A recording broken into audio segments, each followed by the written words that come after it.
What's going on, folks? Time for another fragrance review. Today I'm going to be reviewing True Religion Cologne. This is another cologne that's been discontinued, and it's going for an extremely high price tag.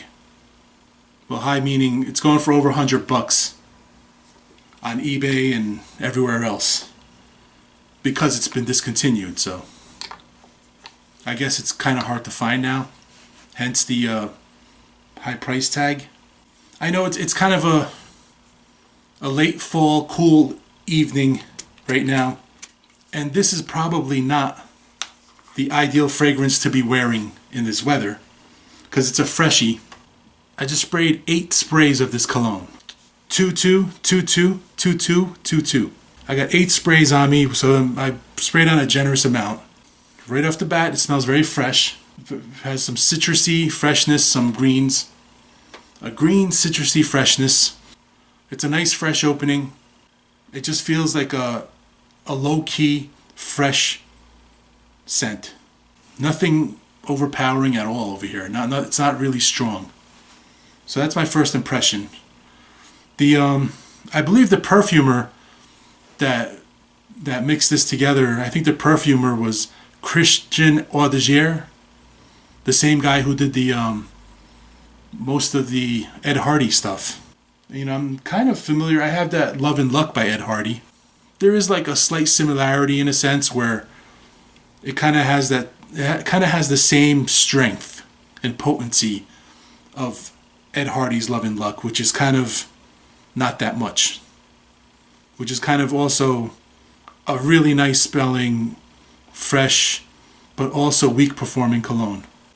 This just feels like it's going to be a weak performing cologne. I may be jumping to conclusions. You can never tell.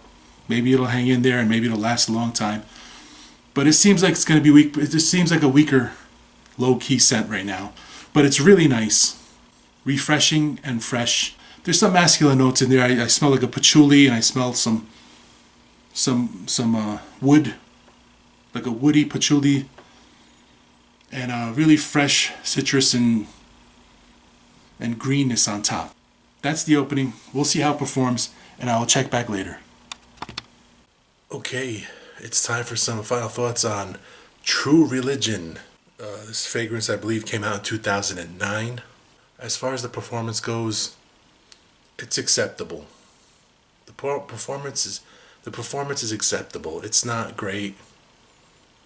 It's not totally wimpy either. It is a low-key scent. There's not a lot of sillage coming out of it. You're not going to be pumping out a lot of sillage. And the scent itself is just it stays fresh throughout the whole wearing. It starts out almost like sour with all the citrus, but that goes away really quick. You know, after about an hour into it, when the citruses are starting to fade away, it stays fresh because there's some green freshness that pops through. Grassy, mossy freshness. It's a nice fresh scent. And it stays fresh throughout the whole wearing. Even in the dry down, it's fresh.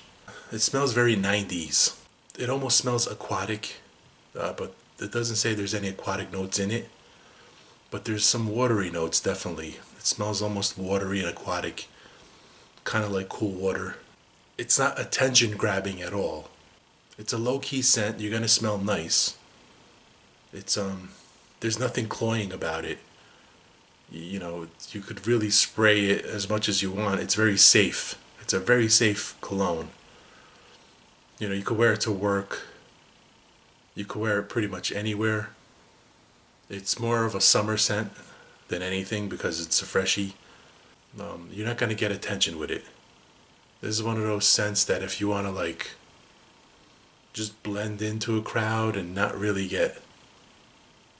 stick out. If you're a spy,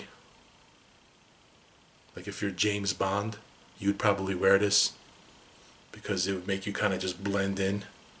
A lot of people think James Bond would wear something like a Ventus or something crazy like that. No.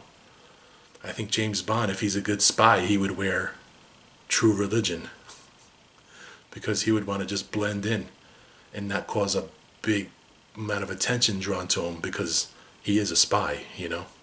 Now, as far as the prices that it's going for, because it's discontinued, it's almost it's comedic. It's funny, the prices. They're going. This cologne is going from like $100 to $200 for a 3.4.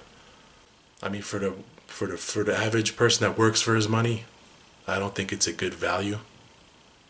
But I understand there are people out there where they spill $100 on their tie during lunch, so it got like a little bit of a generic '90s cologne feel.